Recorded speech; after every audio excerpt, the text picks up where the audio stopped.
नमस्कार नमस्कार मित्रों। आज हम लोग देखेंगे गुप्तकालीन स्थापत्य। यहाँ जो 6 विशेष मंदिर हैं जो अक्सर परीक्षा में पूछ ही लिए जाते हैं, कहीं ना कहीं ज़रूर पूछा जाता है। तो पूरी की पूरी संभावना है कि हमारे जो है यूपी टीजीटी एलटी में ज़रूर पूछा जाएगा। ये 6 मंदिर हैं, इनको आइए पहले याद करते हैं। ठीक, तिगवा का मंदिर कहाँ है? जबलपुर में। तिगवा का मंदिर कहाँ है? जबलपुर। तिगवा का मंदिर कहाँ स्थित है? जबलपुर में। तिगवा का मंदिर किस काल का है? गुप्त काल का। तिगवा का मंदिर किस काल का है? गुप्त काल का। तिगवा का मंदिर किस काल का है? गुप्त काल का। एक मिनट में तो कलर चेंज कर दें, ये कहाँ से हो गया था?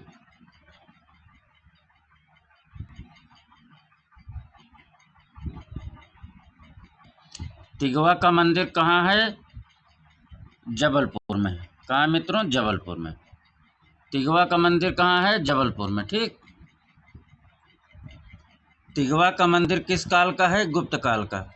तिगवा का मंदिर किस काल का है? गुप्त काल का। ऐसे पूछ लेगा एग्जाम में कि तिगवा का मंदिर किस काल का है?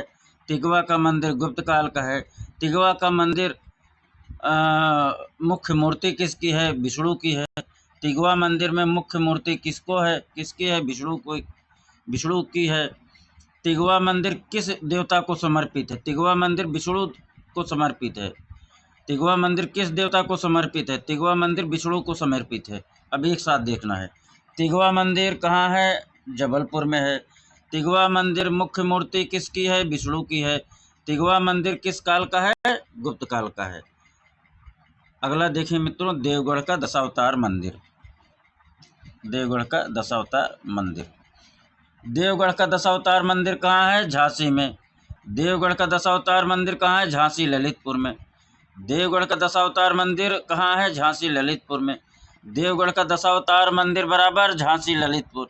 देवगढ़ का दशावतार मंदिर कहाँ स्थित है?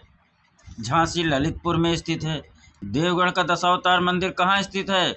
झांसी ललितपुर में स्थित है। देवगढ़ का दशावतार मंदिर किस देवता की है? विष्णु की है। देवगढ़ का दशावतार मंदिर किस देवता की है? विष्णु की है। देवगढ़ का दशावतार मंदिर किसको समर्पित है? विष्णु को समर्पित है। देवगढ़ का दशावतार मंदिर किसको समर्पित है? विष्णु को समर्पित है। देवगढ़ का दशावतार मंदिर किस काल का है? गुप्त काल का है। देवगढ़ का दशावतार मंदिर किस काल का है? गुप्त काल का है। देवगढ़ का दशावतार मंदिर किस काल का है? गुप्त काल का है। देवगढ़ का दशावतार मंदिर झांसी में स्थित है, विष्णु को समर्पित है, गुप्त काल की है। आगे चले मित्रों, कोशिश रहता है कि आप लोगों को क्लास में याद करवा दूं, और अच्छा लगे तो लाइक कमेंट ज़रूर कर दिया करिए। अभी तो हम स्थापत्य जो है पढ़ा ही रहे हैं, लेकिन स्थापत्य का सारा क्वेश्चन हम करवा देंगे, उससे बाहर नहीं आएगा। स्थापत्य और मूर्ति कला का इतना हम MCQ अलग से इसका कराएंगे, उसके बाहर निश्चित रूप से नहीं आएगा। लेकिन एक बार एक कंटेंट याद करना ज़रूरी हो जाता है। ठीक, उदयगिरी। अब आइए देखते हैं उदयगिरी गुफा। उदयगिरी गुफा मंदिर कहाँ स्थित है? मध्य प्रदेश में। उदयगिरी गुफा मंदिर कहाँ स्थित है? मध्य प्रदेश में। उदयगिरी गुफा मंदिर कहाँ है? मध्य प्रदेश में। मध्य प्रदेश विदिशा में है, विष्णु के समीप। विदिशा है, विष्णु क्या तो पता नहीं क्या लिखा है। उदयगिरी गुफा कहाँ है? मध्य प्रदेश विदिशा। उदयगिरी गुफा मंदिर कहाँ है? मध्य प्रदेश विदिशा। उदयगिरी गुफा मंदिर कहाँ है? मध्य प्रदेश विदिशा। उदयगिरी गुफा में मुख्य मूर्ति विष्णु की है। उदयगिरी गुफा में किसकी मूर्ति है? भगवान विष्णु की। उदयगिरी गुफा में किसकी मूर्ति है? भगवान विष्णु की। उदयगिरी गुफा किस काल की है? गुप्त काल की। उदयगिरी गुफा किस काल की है? गुप्त काल की। उदयगिरी गुफा किस काल की है? गुप्त काल की। उदयगिरी गुफा बराबर गुप्त काल। उदयगिरी गुफा बराबर गुप्त काल। उदयगिरी गुफा मंदिर बराबर गुप्त काल। फिर से देखिए, तिगवा मंदिर गुप्त काल का है। देवगढ़ का दशावतार मंदिर गुप्त काल का है। उदयगिरी गुफा मंदिर गुप्त काल का है। फिर से तिगवा का मंदिर बराबर गुप्त काल, देवगढ़ का दशावतार मंदिर बराबर गुप्त काल, उदयगिरी गुफा मंदिर बराबर गुप्त काल। तिगवा मंदिर में भगवान विष्णु की मूर्ति, देवगढ़ दशावतार में भगवान विष्णु की, उदयगिरी गुफा में भगवान विष्णु की है। तिगवा का मंदिर जबलपुर, देवगढ़ का मंदिर झांसी, उदयगिरी गुफा का मंदिर मध्य प्रदेश विदिशा। आगे चले मित्रों। क्या जी?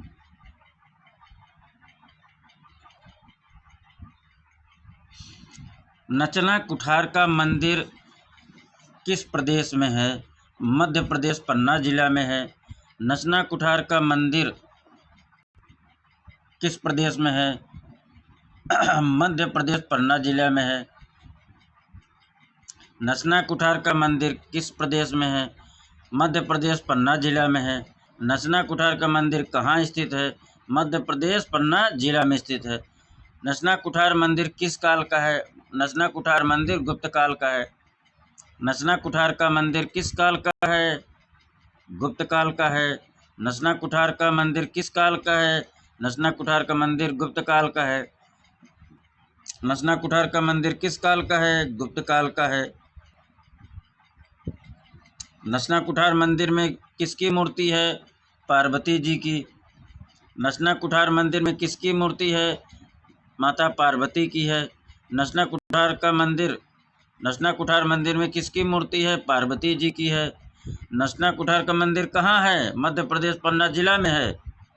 नचना कुठार का मंदिर कहाँ स्थित है? मध्य प्रदेश पन्ना जिला में है। नचना कुठार का मंदिर किस काल का है? गुप्त काल का। नचना कुठार का मंदिर किस काल का है? गुप्त काल का। किसकी मूर्ति है? पार्वती की है। आगे देखा जाए। भुमरा का मंदिर मध्य प्रदेश नागौद में है। भुमरा का मंदिर मध्य प्रदेश नागौद में है। भुमरा का मंदिर मध्य प्रदेश नागौद में है। भुमरा का मंदिर कहाँ स्थित है? मध्य प्रदेश नागौद में है। भुमरा का मंदिर कहाँ स्थित है? मध्य प्रदेश नागौद में है। भुमरा का मंदिर किस काल का है? गुप्त काल का है। भुमरा का मंदिर किस काल का है? गुप्त काल का है। भुमरा का मंदिर किस काल का है? गुप्त काल का है। भुमरा का मंदिर में किसकी मूर्ति है? भगवान शिव की है। भुमरा का मंदिर में किसकी मूर्ति है? भगवान शिव की है। भुमरा के मंदिर में किसकी मूर्ति है? भगवान शिव की है। भुमरा का मंदिर मित्रों कहाँ स्थित है? मध्य प्रदेश नागौद में है। किसकी मूर्ति है? भगवान शिव की है। किस काल की है? गुप्त काल की है। भुमरा का मंदिर बराबर मध्य प्रदेश नागौद, शिव गुप्त काल। भुमरा का मंदिर बराबर गुप्त काल। भुमरा का मंदिर बराबर शिव, भगवान शिव की मूर्ति है। भुमरा का मंदिर बराबर मध्य प्रदेश नागौद में स्थित है। भीतर गांव का मंदिर कहाँ है? भीतर गांव का मंदिर कानपुर उत्तर प्रदेश में है। भीतर गांव का मंदिर कहाँ है? कानपुर उत्तर प्रदेश है। भीतर गांव का मंदिर कहाँ है?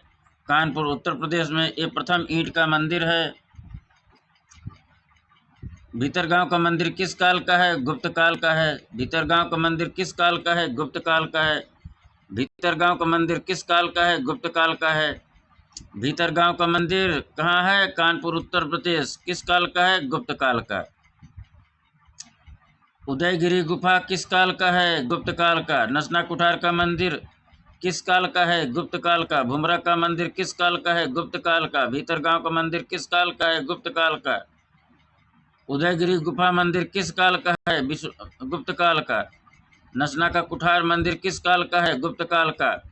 भुमरा का मंदिर किस काल का है? गुप्त काल का। भीतर गांव का मंदिर किस काल का है? गुप्त काल का। याद हो गया होगा मित्रों, उद्देश्य यही है कि यहाँ याद करवाया जाता है। ठीक, पल्लव वंश के बारे में जरा देखते हैं।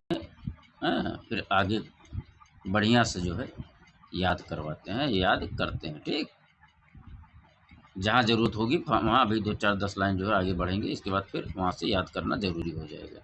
अभी इसको देख लीजिए। पल्लव वंश का समय 7वीं से 9वीं सदी माना जाता है। पल्लव वंश का समय कब से कब तक माना जाता है?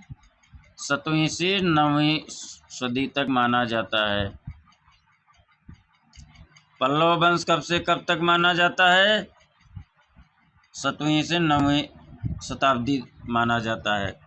पल्लव वंश का समय कब से कब तक माना जाता है? 7वीं सदी से 9वीं सदी माना जाता है। पूछा जाता है पल्लव वंश की राजधानी कहाँ थी? पल्लव वंश की राजधानी कांचीपुरम थी। पल्लव वंश की राजधानी कहाँ थी? पल्लव वंश की राजधानी कांचीपुरम थी। पल्लव वंश की राजधानी कहाँ थी? पल्लव वंश की राजधानी कांचीपुरम थी। महाबलीपुरम के मंदिरों में किरात अर्जुनियम की कहानी का वर्णन मिलता है। इस ग्रंथ के लेखक भारवी हैं। किरात अर्जुनियम के लेखक कौन है? भारवी हैं। किरात अर्जुनियम के लेखक कौन है? भारवी हैं। किरात अर्जुनियम के लेखक कौन है? भारवी हैं। कौन है? भारवी हैं। किरात अर्जुनियम के लेखक कौन है? भारवी हैं। महाबलीपुरम के मंदिर में किरात अर्जुनियम की कहानी का वर्णन मिलता है। इस ग्रंथ के लेखक भारवी हैं। मित्रों, पर्सी ब्राउन ने पल्लवकालीन स्थापत्य को 4 भागों में बांटा। पल्लवकालीन स्थापत्य को 4 भागों में किसने बांटा? पर्सी ब्राउन ने। पहला कौन सा हो गया? महेंद्र वर्मन शैली। दूसरा मामल्ल शैली। तीसरा राज सिंह शैली। चौथा नंदी वर्मन शैली। अब आइए आगे देखें। यहाँ से प्रश्न आ जाता है। महेंद्र वर्मन शैली में मंडपों का निर्माण पहाड़ काटकर बनाया गया। गुफाएं और त्रिमूर्ति मंडप बने हैं। महेंद्र वर्मन शैली में मंडपों का निर्माण किस प्रकार से किया गया है? पहाड़ काटकर किया गया है। महेंद्र वर्मन शैली में मंडपों का निर्माण कैसे किया गया? पहाड़ काटकर किया गया। महेंद्र वर्मन शैली में मंडपों का निर्माण कैसे किया गया? पहाड़ काटकर बनाया गया। गुफाएं व त्रिमूर्ति मंडप बने हैं। मामल्ल शैली में, अब आइए देखिए मामल्ल शैली। मामल्ल शैली में रथ मंदिर का निर्माण किया गया। मामल्ल शैली में रथ मंदिर का निर्माण किया गया। किस शैली में रथ मंदिर का निर्माण किया गया? मामल्ल शैली में। किस शैली में रथ मंदिर का निर्माण किया गया? मामल्ल शैली में। इसको याद करना जरूरी है, आगे प्रश्न आता है मित्रों, इसकी जरूरत बहुत आगे भी है। मामल्ल शैली में रथ मंदिर का निर्माण किया गया। किस शैली में रथ मंदिर का निर्माण किया गया? मामल्ल शैली में। किस शैली में रथ मंदिर का निर्माण किया गया? मामल्ल शैली में। मित्रों, राज सिंह शैली में बड़े बड़े मंदिर बनाए गए। राज सिंह शैली में मंदिर किस आकार के थे? बड़े आकार के थे। राज सिंह शैली में मंदिर किस आकार के थे? बड़े बड़े मंदिर बनाए गए। राज सिंह शैली में किस प्रकार के मंदिर थे? बड़े बड़े मंदिर बनाए गए। अब यहाँ तक नंदी वर्मन शैली में छोटे छोटे मंदिरों का निर्माण किया गया। नंदी वर्मन शैली में किस प्रकार के मंदिरों का निर्माण किया गया? छोटे छोटे। नंदी वर्मन शैली में किस प्रकार के मंदिरों का निर्माण किया गया? छोटे छोटे। नंदी वर्मन शैली में छोटे छोटे मंदिरों का निर्माण किया गया। राज सिंह शैली में बड़े बड़े मंदिरों का निर्माण किया गया। नंदी वर्मन शैली में छोटे छोटे मंदिरों का निर्माण किया गया। राज सिंह शैली में बड़े बड़े मंदिरों का निर्माण किया गया। नंदी वर्मन शैली में छोटे छोटे मंदिरों का निर्माण किया गया। मामल्ल शैली में रथ मंदिर का निर्माण किया गया। फिर से इसको देखिए मित्रों, महेंद्र वर्मन शैली में मंडपों का निर्माण पहाड़ काटकर किया गया। मामल्ल शैली में रथ मंदिर का निर्माण किया गया। मामल्ल शैली में रथ मंदिर का निर्माण किया गया। राज सिंह शैली में बड़े बड़े मंदिरों बनाए गए। नंदी वर्मन शैली में छोटे छोटे मंदिरों का निर्माण किया गया। अब पल्लवकालीन स्थापत्य के 3 अंग माने जाते हैं। कौन? इसीलिए मैं उधर याद करवा रहा था। मंडप, रथ और मंदिर। पल्लवकालीन स्थापत्य के 3 अंग माने जाते हैं। मंडप, रथ, मंदिर। मंडप, रथ, मंदिर। पल्लवकालीन स्थापत्य के 3 अंग माने जाते हैं। कौन? मंडप, रथ, मंदिर। मंडप, रथ, मंदिर। आगे चलें।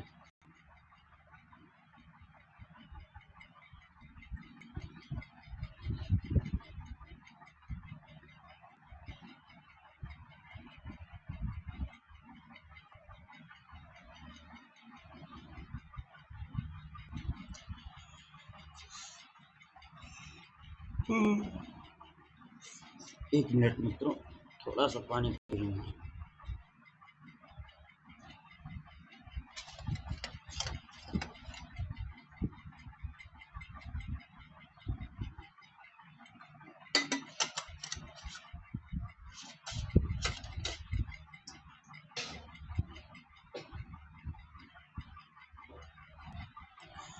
अब मित्रों यहाँ से प्रश्न आए हैं और आने की पूरी संभावना है। यहाँ से प्रश्न आ चुके हैं और आने की पूरी संभावना है रहती है। ठीक, मामल्ल शैली या महाबलीपुरम का निर्माण नरसिंहवर्मन प्रथम ने कराया था। इसमें 7 रथ मंदिर का निर्माण नरसिंहवर्मन प्रथम ने कराया था। फिर से समझिए, महाबलीपुरम का निर्माण किसने कराया? नरसिंहवर्मन प्रथम ने। महाबलीपुरम का निर्माण किसने कराया? नरसिंहवर्मन प्रथम ने। महाबलीपुरम का निर्माण किसने कराया? नरसिंहवर्मन प्रथम ने। महाबलीपुरम का निर्माण किसने कराया? नरसिंहवर्मन प्रथम ने। महाबलीपुरम का निर्माण किसने कराया? नरसिंहवर्मन प्रथम ने। किस शैली में? मामल्ल शैली में। किस शैली में? मामल्ल शैली में। इसमें 7 रथ मंदिर का निर्माण नरसिंहवर्मन प्रथम ने कराया। इसमें से मतलब महाबलीपुरम के मंदिर में 7 रथ मंदिर का निर्माण नरसिंहवर्मन प्रथम ने कराया। महाबलीपुरम में 7 रथ मंदिर का निर्माण किसने कराया? नरसिंहवर्मन प्रथम ने। 7 मतलब 7 मतलब 7। महाबलीपुरम में 7 रथ मंदिर का निर्माण किसने कराया? नरसिंहवर्मन प्रथम ने। महाबलीपुरम में 7 रथ मंदिर का निर्माण किसने कराया? नरसिंहवर्मन प्रथम ने। महाबलीपुरम में 7 रथ मंदिर का निर्माण किसने कराया? नरसिंहवर्मन प्रथम ने। महाबलीपुरम में 7 रथ मंदिर का निर्माण किसने कराया? नरसिंहवर्मन प्रथम ने। आगे चलें मित्रों, महाबलीपुरम का निर्माण नरसिंहवर्मन प्रथम ने किया। यहाँ 7 रथ मंदिर का निर्माण किसने कराया? नरसिंहवर्मन प्रथम ने। आइए तमिलनाडु के चेंगलपट्टू के जिले में महाबलीपुरम में निर्मित 7 रथ एकाश्म पत्थर से बने जो द्रविड़ शैली में निर्मित है। अब बात समझिएगा, अब पूरा उसका डिटेल यहाँ दे रहा है। महाबलीपुरम मंदिर तमिलनाडु के चेंगलपट्टू के जिले में है। कहाँ है? तमिलनाडु के चेंगलपट्टू के जिले में महाबलीपुरम में 7 रथ एकाश्म पत्थर से, किससे? एकाश्म पत्थर से, जो द्रविड़ शैली में है। 7 रथ मंदिर किस पत्थर से बने हैं? एकाश्म पत्थर से बने हैं। प्रश्न ऐसे आएगा यहाँ से। महाबलीपुरम में 7 रथ मंदिर किस पत्थर से बने हैं? एकाश्म पत्थर से बने हैं। महाबलीपुरम में निर्मित 7 रथ मंदिर किस पत्थर से बने हैं? एकाश्म पत्थर से बने हैं। महाबलीपुरम में 7 रथ किस पत्थर से बने हैं? एकाश्म पत्थर से बने हैं। महाबलीपुरम में 7 रथ किस पत्थर से बने हैं? एकाश्म पत्थर से बने हैं। महाबलीपुरम के मंदिर किस शैली में हैं? द्रविड़ शैली में है। किस शैली में? द्रविड़ शैली में। महाबलीपुरम के मंदिर किस शैली में है? द्रविड़ शैली में है। महाबलीपुरम के मंदिर किस शैली में बना है? द्रविड़ शैली में बना है। महाबलीपुरम के मंदिर किस शैली में बना है? द्रविड़ शैली में बना है। महाबलीपुरम का मंदिर बराबर द्रविड़ शैली। महाबलीपुरम का मंदिर बराबर द्रविड़ शैली। महाबलीपुरम का मंदिर बराबर द्रविड़ शैली। महाबलीपुरम का मंदिर बराबर द्रविड़ शैली। महाबलीपुरम का मंदिर बराबर द्रविड़ शैली। महाबलीपुरम में कितने रथ मंदिर हैं? 7 रथ मंदिर हैं। 7 रथ किस प्रकार से बनाए गए हैं? एकाश्म पत्थर से बने हैं। 7 रथ मंदिर किस प्रकार से बने हैं? एकाश्म पत्थर से बने हैं। 7 रथ मंदिर कैसे बने हैं? एकाश्म पत्थर से बने हैं। किससे बने हैं? एकाश्म पत्थर से बने हैं। किस शैली का है? द्रविड़ शैली का है। आगे चले मित्रों। धर्मराज रथ पंच पांडवों में सबसे बड़ा रथ है, पूछा गया है। सबसे पंच पांडवों में सबसे बड़ा रथ किसका है? धर्मराज का है। पंच पांडवों में सबसे बड़ा रथ किसका है? धर्मराज रथ का है, धर्मराज का है। पंच पांडवों में सबसे बड़ा रथ धर्मराज रथ। पंच पांडवों में सबसे बड़ा रथ किसका है? धर्मराज रथ है। पंच पांडवों में सबसे बड़ा रथ कौन सा है? धर्मराज रथ है। पंच पांडवों में सबसे बड़ा रथ कौन सा है? धर्मराज रथ है। पंच पांडवों में सबसे बड़ा रथ कौन सा है? धर्मराज रथ है, जिसे युधिष्ठिर रथ के नाम से भी जाना जाता है। यह सबसे प्राचीन है। यह सबसे प्राचीन है। यहाँ से भी प्रश्न पूछा गया है कि पंच पांडवों में सबसे प्राचीन रथ कौन सा है? धर्मराज रथ है। पंच पांडवों में सबसे प्राचीन रथ कौन सा है? धर्मराज रथ है। पंच पांडवों में सबसे प्राचीन रथ किसका है? धर्मराज का है। अब आइए भीमरथ। भीमरथ तीसरे स्थान पर आता है। भीमरथ तीसरे स्थान पर आता है। भीमरथ तीसरे स्थान पर आता है। दूसरे स्थान पर कौन आएगा? दूसरे स्थान पर अर्जुन रथ है। दूसरे स्थान पर अर्जुन रथ है। दूसरे स्थान पर अर्जुन रथ है। नकुल एवं सहदेव रथ भी है मित्र। नकुल एवं सहदेव रथ भी है। कौन सा? नकुल एवं सहदेव। अब यहाँ से प्रश्न आया है कि सबसे छोटा, ये आगे थोड़ा कर दें मैं, सबसे छोटा रथ कौन सा है? द्रौपदी रथ है। सबसे छोटा रथ कौन सा है? द्रौपदी रथ है। सबसे छोटा रथ कौन सा है? द्रौपदी रथ है। सबसे बड़ा रथ धर्मराज रथ। सबसे बड़ा रथ धर्मराज रथ। सबसे छोटा रथ द्रौपदी रथ। सबसे छोटा रथ द्रौपदी रथ। सबसे छोटा रथ द्रौपदी रथ। सबसे बड़ा रथ धर्मराज रथ। सबसे बड़ा रथ धर्मराज रथ। सबसे छोटा रथ द्रौपदी रथ। लेकिन यह रथ की श्रेणी में नहीं आता। ठीक। गणेश रथ सभी रथों में यह सबसे अलंकृत रथ है। गणेश रथ सभी रथों में सबसे अलंकृत रथ है। मित्रों, कहीं कहीं किताब में दिया गया सबसे, मैं प्रश्न कर रहा हूँ फिर उत्तर बताता हूँ। सबसे अलंकृत रथ किसका है? प्रश्न आएगा तो कहीं कहीं आपको मिल जाएगा, प्रैक्टिस बुक में और भी किताबों में भी है। तो वहाँ दिखाया गया है अर्जुन का रथ। गणेश रथ सभी रथों में सबसे अलंकृत है। अरे यहाँ आगे सबसे अलंकृत रथ पूछा गया है, तो वहाँ कई जगह दिया गया है कि अर्जुन का रथ है। अब वहाँ विकल्प के अनुसार लगाना है। अगर विकल्प में रथ गणेश रथ नहीं है, क्या गणेश रथ नहीं है, अर्जुन रथ है, तब अर्जुन रथ लगा देना, नहीं तो गणेश रथ ही लगाना। ठीक। गणेश रथ सभी रथों में सबसे अलंकृत रथ है। गणेश रथ सभी रथों में सबसे अलंकृत रथ है। पिंडारी रथ भी है। पिंडारी रथ कहाँ है? महाबलीपुरम में। पूछेगा ऐसे, पिंडारी रथ कहाँ है? महाबलीपुरम में है। पिंडारी रथ कहाँ है? महाबलीपुरम में है। पिंडारी रथ कहाँ है? महाबलीपुरम में।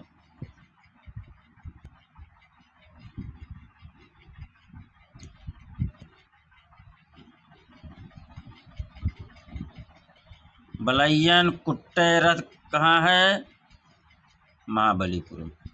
बलैयन कुट्टे रथ कहाँ है? महाबलीपुरम। बलैयन कुट्टे रथ कहाँ है? महाबलीपुरम में। पल्लव काल में मंदिर का निर्माण ग्रेनाइट पत्थर से किया गया। बहुत अच्छा प्रश्न है, यहाँ से आता है और लोग कंफ्यूज रहते हैं। पल्लव काल में मंदिर का निर्माण किस पत्थर से किया गया? ग्रेनाइट पत्थर से। पल्लव काल में मंदिर का निर्माण किस पत्थर से किया गया? ग्रेनाइट पत्थर से।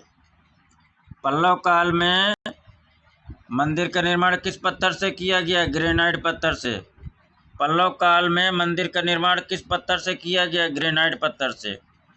पल्लव काल में मंदिर का निर्माण किस पत्थर से किया गया? ग्रेनाइट पत्थर से। पल्लव काल में मंदिर का निर्माण किस पत्थर से किया गया? ग्रेनाइट पत्थर से। पल्लव काल में मंदिर का निर्माण किस पत्थर से किया गया है? ग्रेनाइट पत्थर से। Very good. आगे आइए मित्रों। कांचीपुरम के कैलाशनाथ मंदिर में द्रविड़ शैली का प्रयोग सर्वप्रथम हुआ। द्रविड़ शैली का सर्वप्रथम प्रयोग कहाँ हुआ? कांचीपुरम के कैलाश मंदिर में। द्रविड़ शैली का प्रयोग सर्वप्रथम कहाँ हुआ? कांचीपुरम के कैलाशनाथ मंदिर में।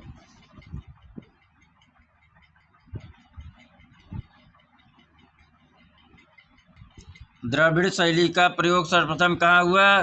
कांचीपुरम के कैलाशनाथ मंदिर में। द्रविड़ शैली का सर्वप्रथम प्रयोग कहाँ हुआ? कांचीपुरम के कैलाशनाथ मंदिर में। द्रविड़ शैली का सर्वप्रथम प्रयोग कहाँ हुआ? कांचीपुरम के कैलाशनाथ मंदिर में। द्रविड़ शैली का सर्वप्रथम प्रयोग कहाँ हुआ? कांचीपुरम के कैलाशनाथ मंदिर में। द्रविड़ शैली का प्रयोग सर्वप्रथम कहाँ हुआ? कांचीपुरम के कैलाशनाथ मंदिर में। जो मैं बार बार रिपीट करके आपको लोगों को याद करवाता हूँ, बहुत सारे लोग हैं अपने आप को जो विद्वान समझते हैं, उनको लगता होगा ये बकवास कर रहा है, बार बार रिपीट कर रहा है एक ही बात को। समझ में तब आता है कि जब आप दोबारा आप कंटेंट पढ़ेंगे तो आपको लगेगा तो सब अभी याद है हम, या जब आप MCQ हल करेंगे, टेक्स्ट बुक हल करेंगे, प्रैक्टिस सेट हल करेंगे, प्रश्न आप पढ़े नहीं, उत्तर आपके मुंह जबान पे आ जाता है या मन में आ जाता है, तब आपको लगेगा नहीं वही पढ़ाई अच्छी है जो बार बार रिपीट करके याद करवाया था वो टीचर। तब आपको याद आएगा जब आप MCQ हल करेंगे। अभी ऐसे नहीं समझ में आता। अरे तो किताब भी है मेरे पास, बुक भी तो रखा है। बुक बहुत है भैया, बुक बहुत सारे लोग रखते हैं, लेकिन किसने आत्मसात कर लिया फिर वो माने रखता है, वो सफलता दिलाता है। आइए आगे देखें। कांचीपुरम कैलाशनाथ मंदिर द्रविड़ शैली का प्रयोग हुआ है। ठीक, यहाँ तक हुआ। आगे चलिए। आज क्लास कुछ मित्रों 10 से 15 मिनट होता था, आज तो क्लास कुछ लंबा हो जा रहा है, लेकिन छोड़ेंगे नहीं आप लोगों को। क्यों नहीं छोड़ेंगे? इसको पूरा करके ही छोड़ेंगे ना। अब तो बजा लिया ही हूँ। क्यों?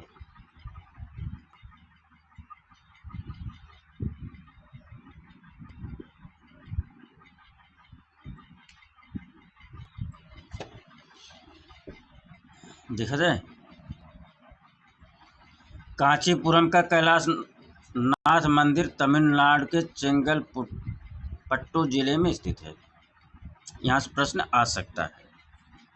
हमारे ख्याल से कहीं देखा तो नहीं हूँ, आप लोग अगर देखें बात अलग है। ये कहाँ से, लेकिन आने की पूरी संभावना है। कांचीपुरम का कैलाशनाथ मंदिर कहाँ है? तमिलनाडु के चेंगलपट्टू जिले में है। कांचीपुरम का कैलाशनाथ मंदिर कहाँ है? तमिलनाडु के चेंगलपट्टू जिले में है। कांचीपुरम का कैलाशनाथ मंदिर कहाँ है? तमिलनाडु के चेंगलपट्टू जिले में है। कांचीपुरम का कैलाशनाथ मंदिर कहाँ है? तमिलनाडु के चेंगलपट्टू जिले में है। कांचीपुरम का कैलाशनाथ मंदिर कहाँ है? तमिलनाडु के चेंगलपट्टू जिले में है। आगे, इस मंदिर का निर्माण 7वीं शताब्दी में नरसिंहवर्मन द्वितीय ने कराया था। यह द्रविड़ शैली का मंदिर है। कैलाशनाथ मंदिर किस शैली का है? कांचीपुरम कैलाशनाथ मंदिर किस शैली का है? द्रविड़ शैली का है। कांचीपुरम का कैलाशनाथ मंदिर किस शैली का है? द्रविड़ शैली का है। कांचीपुरम कैलाशनाथ मंदिर किस शैली का है? द्रविड़ शैली का है। कांचीपुरम का कैलाशनाथ मंदिर किस शैली का है? द्रविड़ शैली का है। कांचीपुरम कैलाशनाथ मंदिर का निर्माण किसने कराया? नरसिंहवर्मन द्वितीय ने। कांचीपुरम का कैलाशनाथ मंदिर का निर्माण किसने कराया? नरसिंहवर्मन द्वितीय ने। कांचीपुरम का कैलाशनाथ मंदिर का निर्माण किसने कराया? नरसिंहवर्मन द्वितीय ने। कांचीपुरम का कैलाशनाथ मंदिर का निर्माण किसने कराया? नरसिंहवर्मन द्वितीय ने। कांचीपुरम कैलाशनाथ मंदिर का निर्माण किसने कराया? नरसिंहवर्मन द्वितीय ने। कांचीपुरम का कैलाशनाथ मंदिर का निर्माण किसने कराया? नरसिंहवर्मन द्वितीय ने। इसमें कितने मंदिर का निर्माण है? कांचीपुरम का कैलाशनाथ मंदिर किस शताब्दी का है? 7वीं शताब्दी का है। कांचीपुरम का कैलाशनाथ मंदिर किस शताब्दी का है? 7वीं शताब्दी का है। कांचीपुरम का मंदिर निर्माण किस शताब्दी का है? 7वीं शताब्दी का है। अब आइए मित्रों अगला देखें। तलगिरीश्वर मंदिर का निर्माण तमिलनाडु के कांचीपुरम नरसिंहवर्मन प्रथम तथा राज सिंह ने कराया था। यह मंदिर भगवान शिव को समर्पित है। यह मंदिर भगवान शिव को समर्पित है। यहाँ आता है प्रश्न,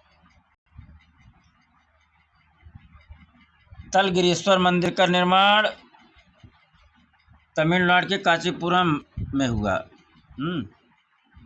तमिलनाडु के कांचीपुरम में नरसिंहवर्मन प्रथम तथा राज सिंह ने कराया था। तलगिरीश्वर मंदिर का निर्माण किसने कराया? नरसिंहवर्मन प्रथम तथा राज सिंह ने कराया।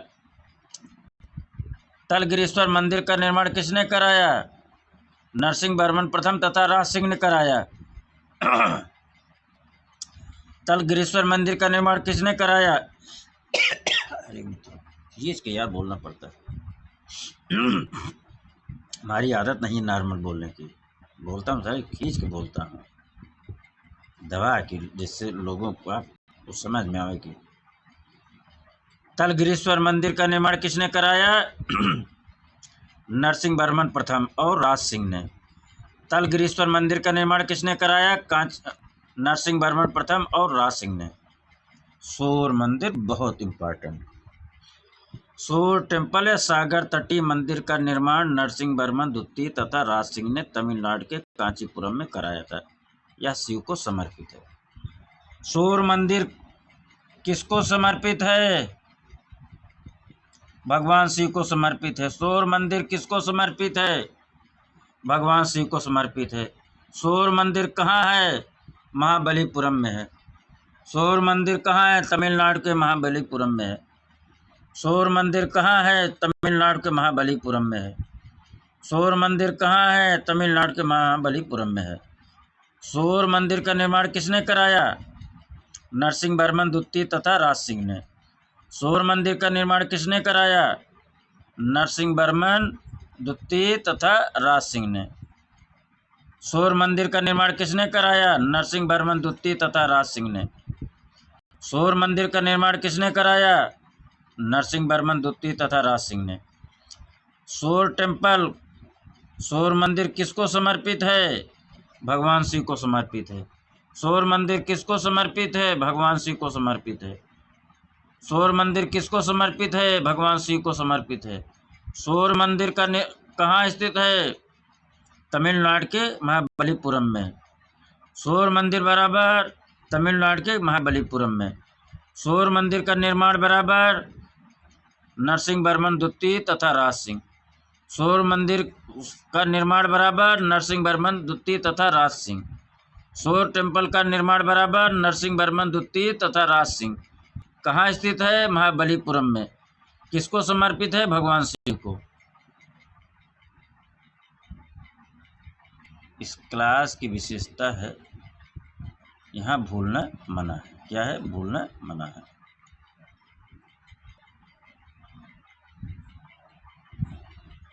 आगे चले मित्रों, बस यही 3 लाइन और याद करवा दें बस।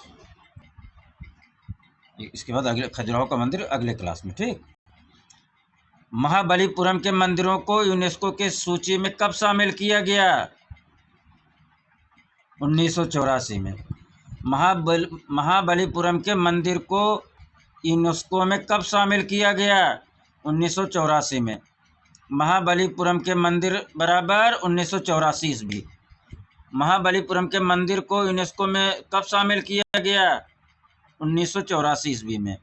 महाबलीपुरम के मंदिर को यूनेस्को में कब शामिल किया गया? 1984 ईस्वी में। मित्रों, राकेश गोस्वामी का प्रैक्टिस सेट चल रहा है। भाग 4 कंप्लीट हो चुका है, भाग 3 स्टार्ट हो चुका है। भाग 4 राकेश गोस्वामी, ध्यान दीजिए, राकेश गोस्वामी जो एथेंटिक माने जाते हैं राइटर, इनका प्रैक्टिस सेट जो है हमने पूरा करा दिया है। प्रैक्टिस सेट भाग 4, ठीक। तो हमने जो है प्लेलिस्ट बना दिया राकेश गोस्वामी भाग 4। राकेश गोस्वामी प्रैक्टिस सेट भाग 4 के नाम से प्लेलिस्ट में है। जो ना देखा जाके देख लीजिए। जैसे यहाँ याद करवा रहा हूँ वैसे मैं एमसीक्यू भी याद करवाता हूँ। गलतियाँ कहाँ होती हैं मित्रों के एमसीक्यू को हल्के में ले लिया जाता है। और वो जो है हम लोग बार बार रिपीट करते हैं। पहले एक एक एमसीक्यू रट डालो, और मैंने रटवाया है। आप लोग जाके क्लास देखिए, फिर दोबारा नहीं देखना पड़ेगा मित्रों। एक एक क्वेश्चन को हमने 3 से 5 बार, 8 बार, 10 बार रिपीट करके याद कराया। क्यों? एक बार जब प्रैक्टिस सेट याद हो जाता है, रिवीजन चुटकी में होता है। 20 मैंने 90 सेट है टोटल मिला के चारों बुक में। और 90 जानते हो कितने दिन में हो जाएगा? 9 दिन में आपका रिवीजन होगा। 10 प्रैक्टिस सेट आराम से पर डे कर सकते हैं। कब? जब आपको याद रहेगा तब। ध्यान दीजिए, जब आपको याद रहेगा तब आप सरसरी नज़र देखेंगे तो 9 दिन में 90 प्रैक्टिस सेट आपका हो जाएगा। क्योंकि 25 मिनट, 20 मिनट, 22 मिनट, 27 मिनट, जिसकी जो क्षमता है, ज़्यादा से ज़्यादा 25 मिनट, या हम कहते हैं आधा घंटा रखो। आधा घंटा में एक प्रैक्टिस सेट रिवीजन हो जाता है। ठीक। और दिन में अगर आप 5 घंटा पढ़ते हैं और भी ब्रेक, जैसे आपने एक प्रैक्टिस सेट लिया, 10-20 मिनट की ब्रेक लिया, फिर प्रैक्टिस सेट लिया, 20 मिनट, आधा घंटा ब्रेक लिया, आधा घंटे, आपको 5 घंटा लगेगा। और 5 घंटे में आपका 10 प्रैक्टिस सेट कंप्लीट। इसलिए 9 दिन में पूरा कंप्लीट। अगर जिसको यूथ भी पढ़ना हो, इसी तरीके से पढ़िए। 10-11 हज़ार क्वेश्चन पर डे, 1000 क्वेश्चन आप लोग रिवीजन करिए, तब तो मज़ा है रिवीजन में। अगर आप लोग कहेंगे तो यूथ भी करवा देंगे, लेकिन अब राकेश गोस्वामी का पूरा हो जावे तब। ठीक मित्रों, जो ना देखा हो तो जाके देख ले। और राकेश गोस्वामी भाग 3 भी स्टार्ट हो चुका है, उसको भी आप लोग देखते रहिए। नंदी बर्मन शैली में छोटे छोटे मंदिरों का निर्माण किया गया। नंदी बर्मन शैली में किस प्रकार के मंदिरों का निर्माण किया गया? छोटे छोटे। नंदी बर्मन शैली में मंदिरों का निर्माण किस प्रकार किया गया था? छोटे छोटे मंदिर बने थे। कैसे? छोटे छोटे मंदिर। नंदी बर्मन शैली में मंदिर का प्रकार कैसे था? छोटा था। नंदी बर्मन शैली में मंदिर का निर्माण किस प्रकार से हुआ था? छोटे आकार में था। नंदी बर्मन शैली में मंदिर का निर्माण किस आकार में था? छोटे आकार में था। अगला मित्रों, राज सिंह एवं नंदी बर्मन शैली के मंदिर संरचनात्मक थे। इसके अंतर्गत महाबलीपुरम का सूर्य टेम्पल उल्लेखनीय है। ये महत्वपूर्ण प्रश्न है, इसको हल्के मत लीजिए, बहुत महत्वपूर्ण है। संरचनात्मक शब्द जो जोड़ दिया, इसलिए महत्वपूर्ण हो गया। राज सिंह एवं नंदी बर्मन शैली के मंदिर किस प्रकार के थे? संरचनात्मक थे।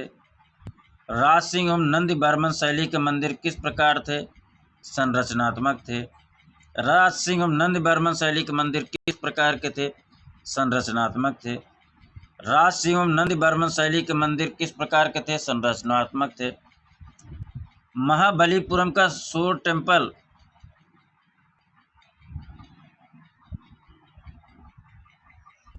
कैसा है? संरचनात्मक है। महाबलीपुरम का सूर्य टेम्पल किस प्रकार का है? मंदिर संरचनात्मक है। सूर्य टेम्पल किस प्रकार से बना है? संरचनात्मक है। सूर्य टेम्पल कैसा मंदिर है? संरचनात्मक मंदिर है। सूर्य टेम्पल कैसा मंदिर है? संरचनात्मक मंदिर है। सूर्य टेम्पल कैसा मंदिर है? संरचनात्मक मंदिर है। सूर्य टेम्पल कैसा मंदिर है? संरचनात्मक मंदिर है।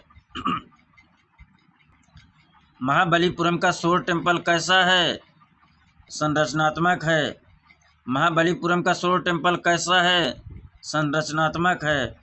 महाबलीपुरम का सूर्य टेम्पल कैसा है? संरचनात्मक है। महाबलीपुरम का सूर्य टेम्पल कैसा है? संरचनात्मक है। महाबलीपुरम का सूर्य टेम्पल कैसा है? संरचनात्मक है। बार बार कह रहा हूँ, निश्चित रूप से आता है, कई बार कई परीक्षाओं में पूछा गया है। महाबलीपुरम का सूर्य मंदिर किस प्रकार का है? तो वहाँ अटके भटकिए मत, कैसा है?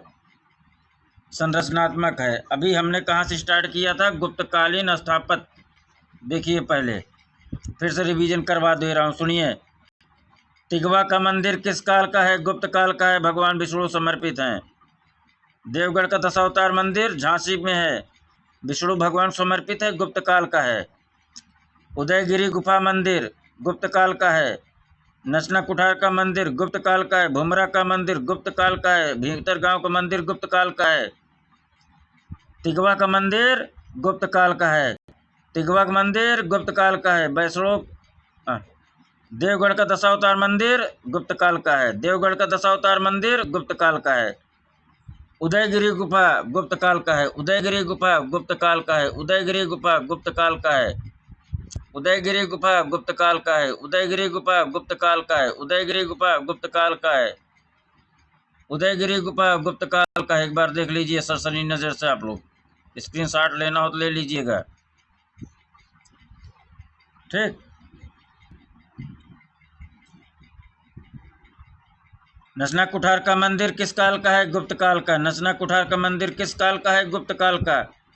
भुमरा का मंदिर गुप्त काल। भुमरा का मंदिर गुप्त काल। भुमरा का मंदिर गुप्त काल। भीतरगांव का मंदिर गुप्त काल। भीतरगांव का मंदिर गुप्त काल। अब आइए एक बार और। तिगवा का मंदिर जबलपुर में है। देवगढ़ दशावतार मंदिर झांसी में है। उदयगिरी गुफा मंदिर मध्य प्रदेश विदिशा में है। नचना कुठार का मंदिर मध्य प्रदेश पन्ना जिला में है। भुमरा का मंदिर मध्य प्रदेश नागौद में है। भीतरगांव का मंदिर कानपुर में है। तिगवा का मंदिर किसकी मूर्ति है? भगवान विष्णु की। देवगढ़ दशावतार मंदिर में किसकी मूर्ति है? भगवान विष्णु की। उदयगिरी गुफा में किसकी मूर्ति है? भगवान विष्णु की है। नचना कुठार का मंदिर, यही पूछा जाता है ज़्यादा। नचना कुठार का मंदिर में किसकी मूर्ति है? माता पार्वती की है। नचना कुठार के मंदिर में किसकी मूर्ति है? पार्वती की है।